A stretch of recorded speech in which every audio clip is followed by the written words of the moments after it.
and today we thought we would talk about, well, specifically Toria is going to talk about Indigo's birth. Yeah. So, Indigo's birth, it was the most amazing and magical experience of my life. It was just meeting Indigo for the first time and holding him and the build up to it, because you're waiting and you're really expecting, you're wondering what your baby's going to look like, what he's going to be like. So it's kind of, yeah, it was really exciting time, and it was kind of felt so good once we'd given birth. So during my pregnancy, I had a lot of I really enjoyed watching videos on YouTube of people giving birth and also people talking about their birthing experiences. So we thought we'd do a video today and just share our experience. So I had a really easy pregnancy. I kind of laid back a lot and read a lot of books about birth and pregnancy and children and what else? I did quite a bit of walking, but not much else exercise-wise apart from that. And during the majority of my pregnancy, I was in Spain, and Matthew was making me nice juices and smoothies all the time, which was really good. And then for the last month and a half, we went to Ireland and we stayed with my mum. And the plan was that we were going to have an unassisted home birth with, and we were going to do a lotus birth where you keep the placenta attached to the baby and until it falls off naturally. Which takes about 4 to 7 days usually. Yeah, which can take about 4 to 7 days. So when it came time to give birth, I about 3 days before I was due to give birth, I went into what's called pre-labour, where I started having contractions, and I thought, wow, I'm going to give birth. So I got up really early that morning. I think I got up about 4:30, and I started cleaning everything. I was kind of really excited, and the contractions got really strong and really painful, and but no baby. And it went on for three days where I had really strong contractions. I was in so much pain, and I actually thought, there's no way I'm going to be able to do this. There's no way I'm going to be able to give birth, because I was just in so much pain, and I couldn't lie down, I couldn't sleep, and I couldn't lie in a bed. I sat up for 3 days because I just wasn't comfortable in any position. It was just too painful. And we bought a really big water birthing pool, and so I did spend some time in that, and I found that was really good relief. You want to tell everybody, Indigo? He was kicking like this the whole time. Kick, yeah, kick, kick, trying to get out. He was really kicking. He's like, I was doing this for 3 days, and she wouldn't let me out. Yeah. So for 3 days, and I remember during my pregnancy I'd read, Ina May Gaskin talks about some people who have trouble giving birth or who have really long labours. It can be because of something that they're, some unconscious thoughts process that's going on in their head, or some unresolved issue. And I know it's something also that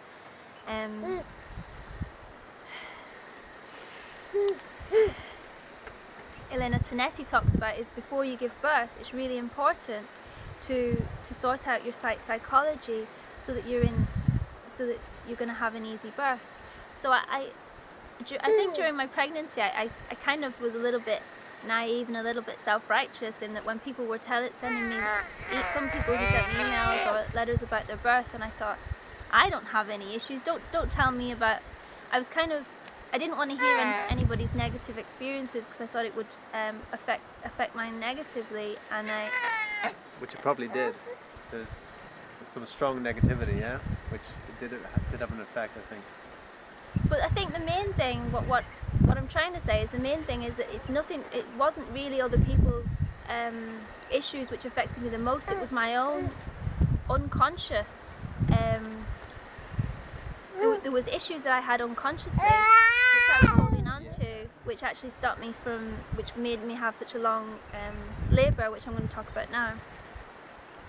So it got to a point, I think on the Friday, which is the 6th, which is Indigo, the day that Indigo was born, and I said, Matthew, I can't do this, I can't do it anymore, I'm in too much pain, I just want to go into the hospital.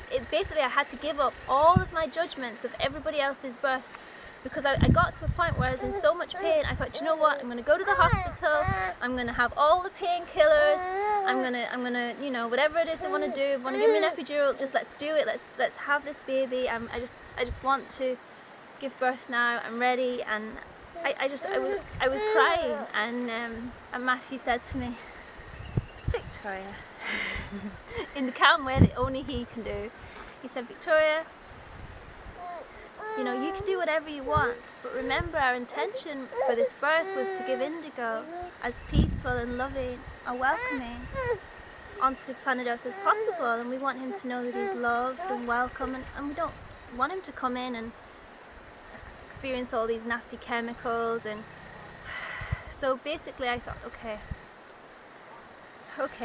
we'll do it. So he said, let's just try some more things. So I went and I got in the birthing pool, and Matthew went out for a bit, and I did some NLP, I did some EFT where I was tapping on it, and I was asking myself questions, you know, what could it possibly be that's causing me to hold on to this baby. And I was tapping, you know, even though I'm not able to give birth and I'm in so much pain, I deeply, completely love and accept myself. And then it came to me that I needed to give up all my judgment of other people's births and experiences, because just the slightest twist, I could have been there in that hospital, only Matthew hadn't told me, and maybe I would still be. So I gave up all my judgments of anybody else's birth that I had maybe judged. And what I did was I did Ho'oponopono, where you say, please forgive me, thank you, I love you, and I focused on anybody who I judged.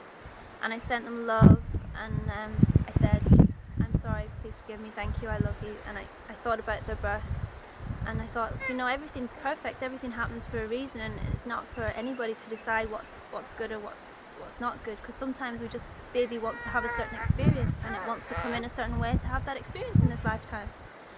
So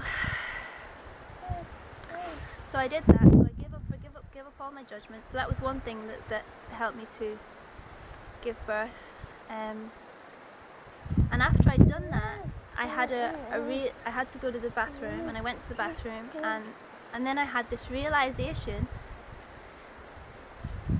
that I wasn't going to be, that I had a fear of taking my clothes off and having Matthew look at my backside whilst I give birth for such a long period of time. And you think, well, Victoria, you're an adult, I mean, it's kind of crazy.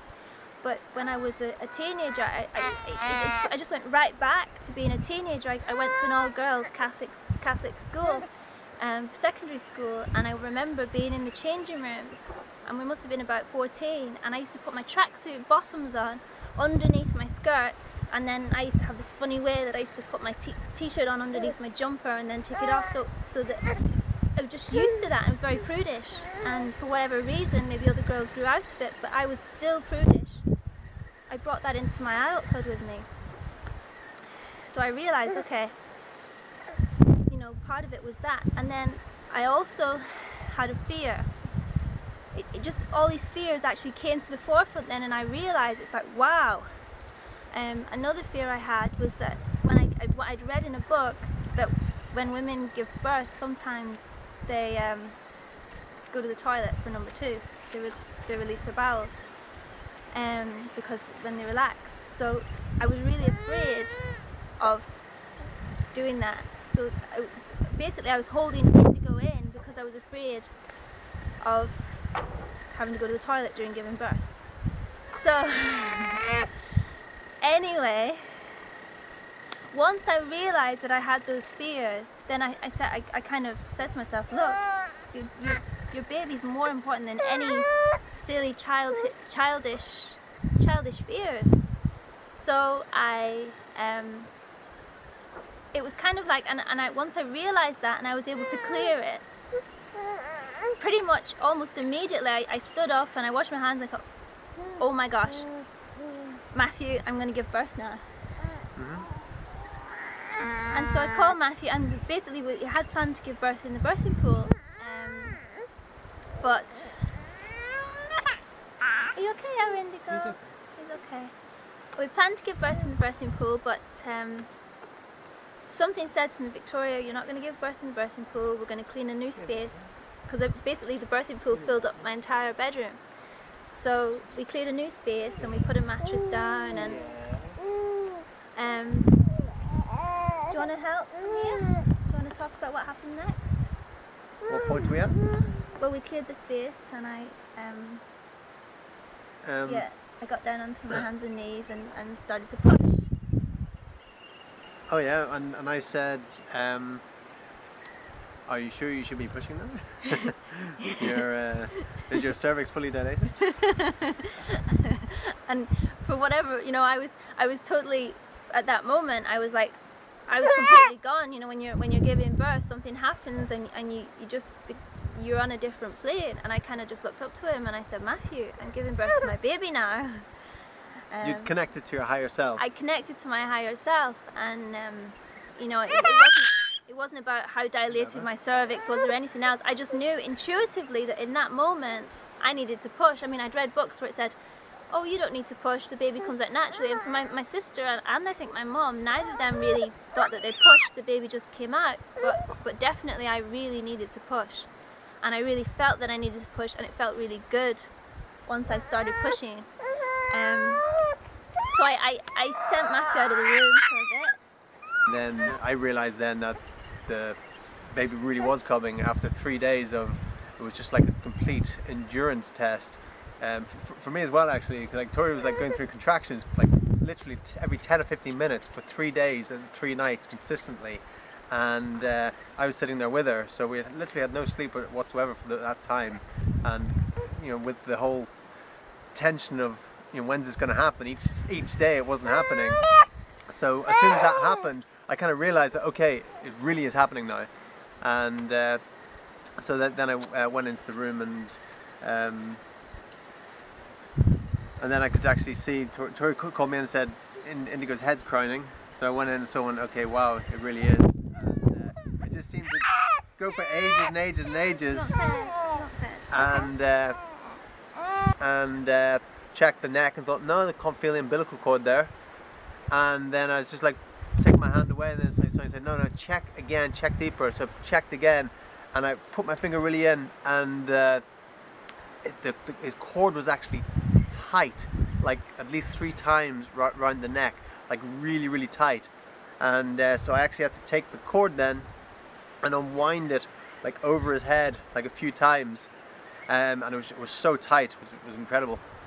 And as soon as the cord came off, then pop came out the shoulder, and then he just kind of came out, and it was just like slippery as an eel. It was trying to hold him. He's so slippery. You were. And then I just kind of passed him through Tori's legs to her, and she took Indigo then in her arms, and that wasn't it, but that was there? Yeah, that was the first part of it. So that having him, it was just so amazing. It's like seeing your baby for the first time, and just looking at him, and I looked at him, and for a split second it was like I could talk to him without actually saying anything. It was like I could see his star from me to him, and I was talking to anybody else into the room until you'd birthed the placenta. So, but my mum was really worried because the placenta was so short, and I was holding Indigo the whole time. The cord was so short. What did I say? The placenta. Okay, sorry, the cord was so short, and so she kept saying, "Oh, Victoria, just cut the cord, just cut the cord." But I was holding out. No, we're going to do this lotus birth. So we waited. Was it 12 hours? 12 hours. We waited 12 hours, maybe just over 12 hours.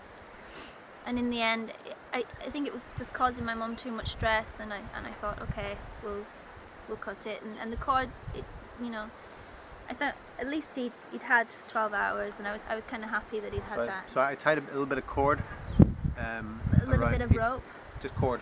Yeah, a bit of cord around each side of the umbilical cord, and then just cut it.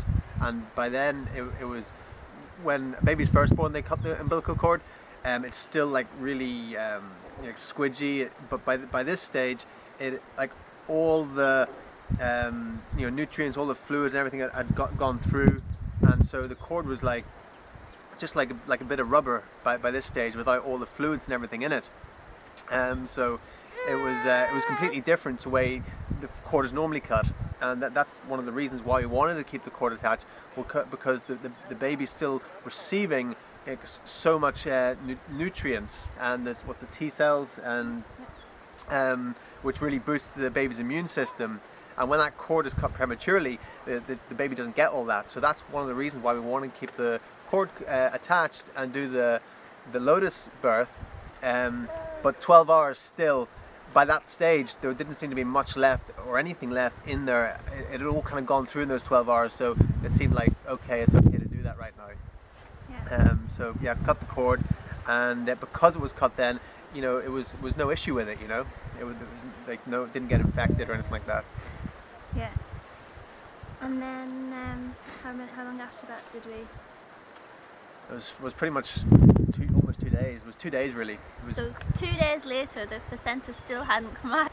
So like a lot of babies, I know my sister's baby came out, and immediately she was really went straight for the breast, but Indigo really didn't. And so I went from being really prudish, not wanting to take my clothes off, to having Matthew, Lizzie, and my sister and my mum all trying to squeeze my nipples, trying to help Indigo to feed.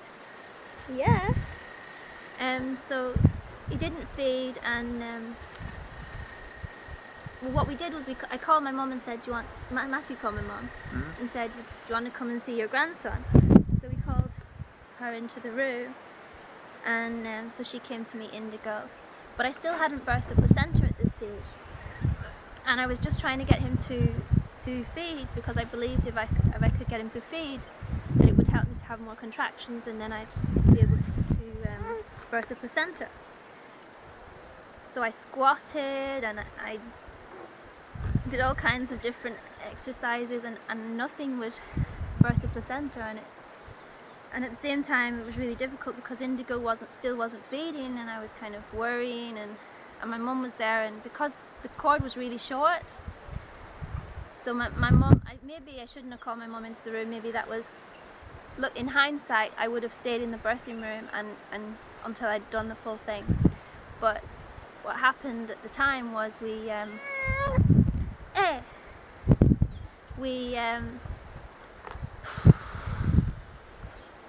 well, the birth's not really over until the placenta is birthed, and we kind of got caught up in everything and kind of forgot about that a little bit. We were just so excited that Indigo had appeared, and I wanted to show my mom, and in that excitement maybe we kind of lost the energy of giving birth. And so definitely if I was giving birth, one thing I would most certainly do is not contact anybody or even have it.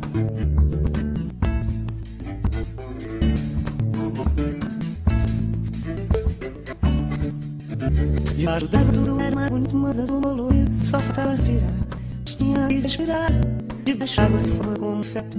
Sendo confortável, amado, completo, feijão em teste, enquanto com o ar. Mas tinha que respirar, todo dia, debaixo d'água com canto sem siso, sem tanto. Sei lá, sem saber o tanto esse momento poderia durar. Mas tinha que respirar, debaixo d'água ficaria para sempre, ficaria contente, longe de toda gente pra sempre, no fundo do mar. Mas tinha que respirar, todo dia, todo dia, todo dia, todo dia, todo dia, todo dia. Deixa da biologia lá fora de perigo, aliviar, se pegando e se pegar, se for sem sem ver, sem vontade de voltar. Mas tinha que revirar, devagar, tudo era mais ruim, mas a lua colorida, só faltava respirar. Mas tinha que revirar, todo dia. Agora que agora nunca agora correr, agora sim, um correio.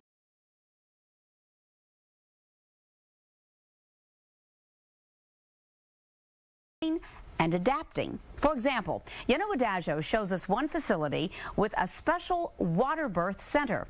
It's a growing trend. Come on. She's about to get into the water. The what?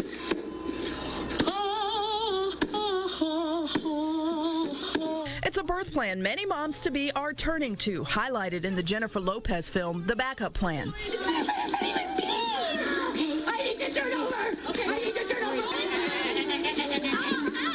Women choosing water birth will find a much more sophisticated setup at Brookwood Medical Center. It's the first dedicated water birth suite of its kind in the area. It's another avenue for them to have some pain relief and to allow their bodies to relax during the birthing process and the laboring process. Dr. Nate Ross has delivered about half a dozen babies by water birth. We have to use these gloves that go up to your arm or go up to your shoulder, you know, when we're checking people normally, you know, rather than a glove that just goes to the wrist. So yeah, it's a little bit different experience. You have to bend over in the tub. And Dr. Ross says his practice delivers about 75 babies each month. 1 or 2 of those are delivered by water birth. There's definitely a trend of more and more women who are interested in having different options when it comes to natural and unmedicated delivery. Dr. Ross says in the past, both labor and delivery were done in the tub. A baby has a natural reflex that it will not try to breathe in if it's underwater. It's a natural reflex. But these days, the tubs are used mostly just for labor. The water temperature is regulated for both the mother and the baby, and the warmth can ease labor pains. Give me a mirror, I want to see it. No! There can be concerns about sterilization, but Dr. Ross says they haven't seen that issue at Brookwood. He says it's important to remember water birth is only an option for low-risk births. If she has some blood pressure problems or is a diabetic or has certain infections, then the water labor and delivery is not a good option for her. Nevertheless, with the interest in natural lifestyles building, Dr. Ross sees the same trend in water births. He says with the new facility, he believes it'll continue to grow. In Birmingham, Yenu Adajo, Focus at 4. Now, Dr. Ross says that the procedure gained popularity in Europe in the 1970s, but it is new, as you heard, to the Birmingham area. A beautiful baby, just because I've got these ideas about the way I wanted my birth to be, so I've decided to go into hospital and get the placenta taken out. So we went into hospital. This was still good. We went into hospital, and the lady on duty, it was at night time, wasn't it, in the evening? She said, oh, well, what we're going to do is we're going to put you under anaesthetic, and we'll try and take it out manually. If we can't take it out manually, we'll have to cut you open and give you a C-section and take it out that way. And I looked at her and I said, please don't put me on anaesthetic. Like general anaesthetic is what they wanted to do. Yeah, sorry, general anaesthetic. Please don't put me under general anaesthetic. Whatever you do, I've got a really high pain threshold. Just do it. I'll be fine. And she looked at me and said, oh, we always put people under general anaesthetic, or unless they've had an epidural, in which case they've had an epidural, in which case they just take it out that way. So, but I said no, I definitely don't want an epidural. And so anyway, what was happening was there was going to be a change of shifts between the night staff and the morning staff by the time they were able to do it. So meanwhile, I was blowing into a bottle. They had this plastic bottle. And she said to me, just keep blowing on it all the time. So I was feeding indigo and blowing on this bottle in order to try and get the placenta to come down naturally, but it still didn't. And then in the morning, the staff changed over. They came in, they said, oh, we've talked about you. And I hear you've got a really high pain threshold. And I said, yeah. And she said, okay. She said, well, look, we're going to try it. We're going to try and take your placenta out without giving you any drugs. This was a really beautiful Sudanese doctor. Oh yeah, she was beautiful. She was so nice, just like an angel, like it was amazing. We couldn't have asked for a better doctor in the world. She was incredible. It was so nice because when she walked into the room, I just felt this. She was this beautiful presence, and I kind of just knew it was almost like, okay, I'm going to be okay now. So she said, okay, you don't need to take any drugs, but she said we've got gas and air. So I took the gas and air, and I had the mask on my face. And I could just remember breathing in and breathing. I thought, wow, no, I know now why people like the gas and air. It was really good. But so I held indigo while all this was happening. Oh yeah, Matthew held indigo the whole time. It was very intense, really intense. It was quite intense, and I just breathed in and out of the machine, of the gas and air thing, and she was able to take out the placenta. And I with her hand. And I think there's no way it would have come out naturally because it was actually stuck. to my side of my To the womb. to the womb. Stuck to the womb.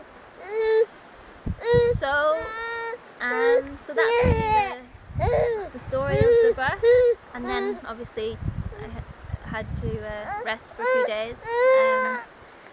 But basically, the Sudanese doctor came to see us, and she said she'd never seen that before in her life, that somebody had the placenta taken out without any. After 2 days, she said she'd never come across a placenta that had been actually in for 2 days, without being taken out, and they thought that They thought I was lying about how when he was born. they were amazed by the cord, that it was all dried up. They said, "Are you sure this baby was only born 2 days ago?" Because the cord was so dried up, because we hadn't cut it for 12 hours. They'd never seen that before.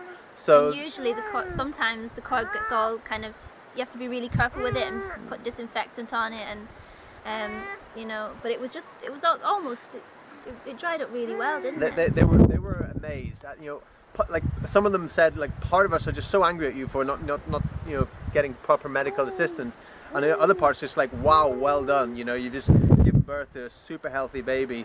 They gave him like APGAR score of 9 out of 10, and just said it's a super healthy baby. The cord is just perfect. You're just unlucky with the placenta. That's all they could say. You're just unlucky with that. So they were really impressed, and we were the talk of the maternity ward. Probably still are. And yeah, so that's little Indigo's birth story, home birth story. So I was going to say, I want to just quickly a couple of things that I would do differently. One is I wouldn't let anybody else into the room until after I done the final part of the birth, and in the case, just in case it was possible that I would have been able to give birth. The second thing is I would eat 100% organic and raw during my pregnancy next time. This time I did eat some cooked food, especially when I was home in Ireland, because my mum was cooking it for me, so I started eating some cooked food, so I wouldn't eat any cooked food, and definitely organic. But part of me is wondering why my placenta was stuck to my womb, and I'm kind of thinking, maybe I wouldn't do that next time. Maybe I would just go away somewhere for a couple of months and come back with my baby. But definitely I would do a home birth again, and I think that all women naturally can give birth at home without help, and I think it's very safe. But what it's down to is every woman should do what they personally feel most comfortable giving birth. So I thought I'd leave you with that. And we are doing a birthing series, right? parenting series. Parenting series, conscious parenting series. So any questions that you might have, whether it be about the birth or conscious parenting, what we're doing, please ask them, and we'll make future videos with those sorts of things in them. Yeah. Yeah. Okay. Okay. That was it in a nutshell. It was. It went on quite a bit longer than that. But that's in a nutshell. Yeah, that's as short as we can get it for YouTube video anyway. Yeah. Yeah, but the whole thing was absolutely incredible. It was just amazing, and it all worked out. Yeah. And to Victoria for just having amazing endurance for like 3 days and 3 nights of just contractions, and then still going through having the natural birth. Just so much courage there. It was incredible, and so much conviction as well. This animation shows how an epidural is given during childbirth. Epidural analgesia relieves pain without putting you to sleep. It's usually given early in labour. Click the navigation arrows below the animation screen to play, pause, rewind or fast forward the animation. You will be asked to either lie on your side with your knees drawn up to your tummy and your chin tucked in, or to sit up on the bed and lean forward. Both positions open up the spaces between the bones in your lower back. Your anaesthetist carefully selects a point to inject by feeling for specific bones in the spine. He or she may mark this site with a pen to show where to put the injection. Your anaesthetist will inject a small amount of local anaesthetic into your skin. This completely blocks feeling in the area. When the skin is numb, a larger epidural needle is passed into the epidural space, which is the space outside the membranes that surround the spinal cord. When the needle reaches the correct spot, a fine plastic tube or cannula is inserted through the centre of the needle. The needle is then removed and the tube is left running from the epidural space to the outside. The tube is held in place with adhesive tape.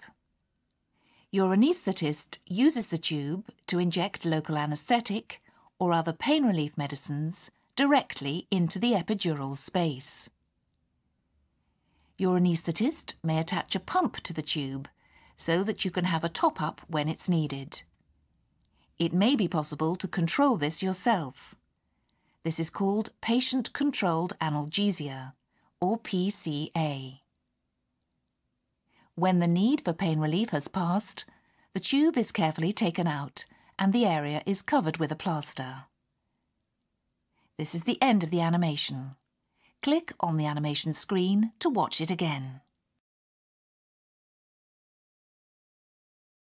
Newborn will arrive either by C-section or inducing labor. The 19's Mark Lovicott revealing the pros and cons of this trend, Mark. Eric, specifically we're talking about inducing labor prior to the recommended 39 weeks. Doctors here say it can be dangerous for baby, but for some parents, the convenience factor is the trump card. For Brian and Jessica Yeager, life can be extremely hectic. Both work, and they have twin girls and another baby on the way. Like many parents, they wonder how will they manage childbirth with their schedules. I guess we both have just assumed our families will help us out, but both of our families live about an hour away. It would be nice to have something to schedule around, you know, to know like, okay, we have this tentative date where we can have people in place where we need them to help with the girls. The Yeagers are part of a trend, scheduling their delivery, and Jessica hopes it's by C-section. Right now, the elective deliveries are standing at about 29% of the births in this country, and that's way too high. Back in 1990, they were at 9%. It's not surprising. Does it make sense? Does it make medical sense? No. Doctors collectively share worries about any elective delivery before 39 weeks, induction or C-section, with no medical reason for it. In fact, doctors say the practice could lead to serious medical issues for baby, including respiratory and other developmental issues. Increased risk of requiring intervention by neonatology potentially, and it is just not the recommended practice. But it still happens. I think our culture does impact this because we're all checking our BlackBerries. We're all trying to, get as much done as we can in a short period of time, and I think this is sort of a result of that. Barbara Rudolph works for the Leapfrog Group, a watchdog organization keeping hospitals nationwide in check. She's run the numbers from thousands of hospitals across the U.S. What we've seen is that there are hospitals that have 0 elective deliveries, and then there are hospitals that have 40–50% of their deliveries being elective deliveries. Rudolph says Madison hospitals are resisting the trend, but across the country, pre-39-week elective deliveries are up, partially because of pressure from very busy parents. There's actually competition among hospitals where if patients can't get it at a certain time, they'll shop around to another hospital or another doctor trying to get that to be accomplished. What number is that? For Yeager, choosing a scheduled delivery is about convenience, but she says she'd never put her baby in any danger. It's a delicate balance for health and for peace of mind. It's more of a convenience factor for the family because you don't want any disruptions. Even the American Congress of OBGYNs has taken a stance on this issue, saying it does not support induction or C-sections before 39 weeks. Still, it happens, and many times it happens through either patient pressure or because of competition among hospitals to get a patient to do business with them. Again, researchers here in Madison say that we are doing well. We're not seeing really many elective deliveries whatsoever take place before 39 weeks. And so in the Jaeger's case, what happened? What's the end result here? We're happy to actually report that Jessica actually gave birth to a little girl, a healthy baby girl, just a few days ago. Quinn and mom doing well. Turns out they could not talk their dean doctor into doing an elective C-section, and Quinn came naturally on Saturday morning, just a few days after her due date. And Jessica tells us she's actually really happy. She let it come naturally. She was a little anxious when she... Or fast forward the animation. Pregnancy usually lasts about 9 months or 40 weeks and is divided into trimesters. The first trimester is from week 1 until week 12. The second trimester is between weeks 13 and 26, and the third trimester is from week 27 until birth. If you become pregnant, your womb doesn't shed its lining as it normally does at the end of the menstrual cycle, so your periods temporarily stop.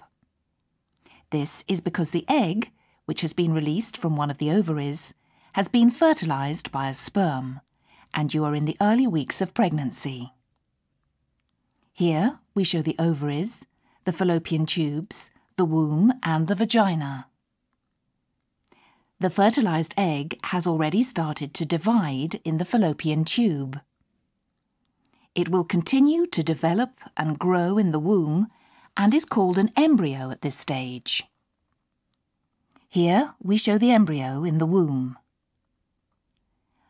By week 9, the embryo has developed and is called a fetus. At this point, most of the organs, including the nervous system and heart, are forming. Here we show the fetus in the womb. By the time you are 12 weeks pregnant, your baby is approximately 6 centimetres or 2.5 inches long. At this stage, your baby's neck is uncurling and the limbs are complete. The eyelids are still fused and the ears are forming. Here we show the baby, the umbilical cord, the placenta and the amniotic fluid. The umbilical cord connects the baby to the placenta.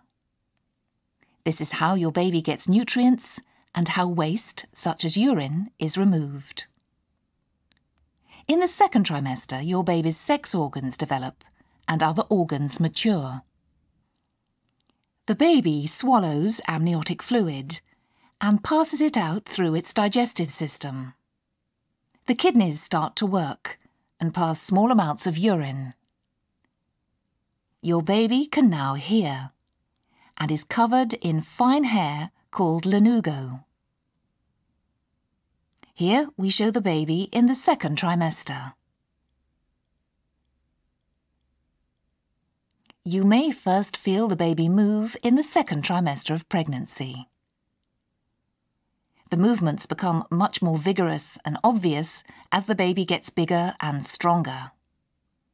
Braxton Hicks, or practice contractions, are painless tightenings of the womb that may start from around 20 weeks of pregnancy. Your baby's lungs mature throughout the third trimester. The baby makes breathing movements, even though the lungs don't work properly until birth. The baby grows fine hair and fingernails. The eyes open and close, and teeth may start growing under the gums.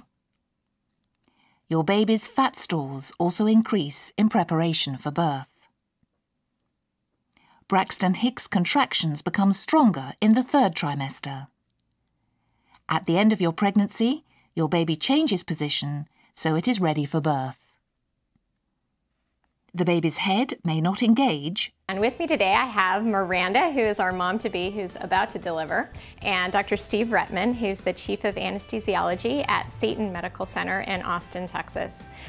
Dr. Rettman, first of all, we want you to demonstrate where and how this procedure is done, but then also if you can kind of debunk some of the myths that people have about epidurals. No problem. I'll start at the beginning. Epidural anesthesia is a very safe and effective way to provide pain relief for women that are in labor. I have a little chart that kind of shows you where the medicine is deposited, but it uses the same principle as when you go to the dentist and get local anesthetic for dental work. We just deposit the local anesthetic near the nerves that innervate the uterus as well as the lower part of the body, so that when women have contractions and deliver the baby, they have good pain control and are able to enjoy the labor process better. As you can see, this is a little complicated, but this is a cross section, and this is the woman's back. The needle gets inserted close to where the nerve roots are in the spine, but not into the spine. And we deposit the local anesthetic so that it will affect the nerve roots and block the transmission of pain. I will show on our lovely model here exactly how the epidural will get placed. Of course, when you do have it placed yourself, the anesthesiologist will have gloves and a gown and a mask, but for demonstrations I'll just use my hands without a mask. The most important thing when getting an epidural is to be positioned correctly, and she's doing a great job here. You kind of have to have bad posture. We ask the women to kind of slump over with their shoulders slumped, as well as their back pressed out. We say either like a mad cat or like a piece of boiled shrimp. And that allows us to place the epidural needle in the correct spot very easily. What you'll feel when the anesthesiologist is placing the epidural is first he'll identify where your hips are. And we kind of will squeeze like this till we find the level of the hips. And we also will go across and find where the midline is. And the place where the epidural will be inserted is at the level of the hips between the vertebrae. And you'll feel the spinous processes. So we'll kind of go down like this till we find the indentation. This one feels like a good spot right there. So you'll feel them with their fingers pressing a little bit, and then at some point they'll use their thumb to make a little indentation. That allows us to know exactly where to go. At this point, we'll have everything ready to go. So we'll take our cleaning solution, which is just usually a betadine alcohol solution. Use a little sponge stick like this to clean off real good. Get it nice and clean. The next point will be to use local anesthetic, just like a lidocaine type medicine. And we use a very small needle for this.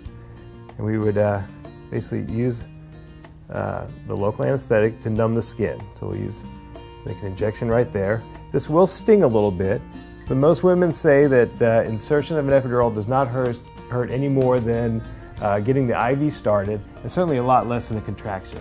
So you'll feel a little burning at the skin that will numb the area. At this point, since the area is prepped and numb, we will use a larger needle. It is a larger needle, but it does not stay in. We use this larger needle to identify where the epidural space is. At this point, as we press down on it, you will feel the pressure of the needle, but it shouldn't be painful, but you'll feel a gritty sensation. That is just us going through the layers to get to the epidural space. Once we're at the epidural space, we will inject local anesthetic to get you comfortable. The local anesthetic is just put in with a syringe. It will feel a little crampy. It's hard to explain that, but that's what women say. They feel a little cramp in their back. That's it's good and bad. We don't want you to hurt, but it also lets us know it's getting placed in the right place. So the local anesthetic will be placed there. Once it's administered, what we'll do is insert a very small and a very flexible, very soft piece of plastic. Once we find the epidural space using the needle, we remove the inner cannula and we take the plastic tube and slide it in. And this allows us to place the plastic tube in the epidural space at the appropriate distance. Once it's there, we remove the needle from the skin like that, and then this is what's left under the skin, about that far, which has holes at the end that allows us to continue to give the medication throughout the rest of your labor and delivery. So once the local is administered and the plastic catheter is placed, we will just tape the rest of the catheter to your back. It'll come up over your shoulder, and we'll hook it up to a machine that will continue to give you medicine throughout the rest of the delivery. Once you've delivered your baby, we just untape the tape and it slides right out. People are always concerned about risks with epidurals, and although there are certainly some serious complications that can happen, most of the time it goes very well without any problems. It usually will not cause any more back pain than women that don't get epidurals, and we feel that it does not cause any problems to the baby, and it's very safe for the mother as well. You might notice that you felt like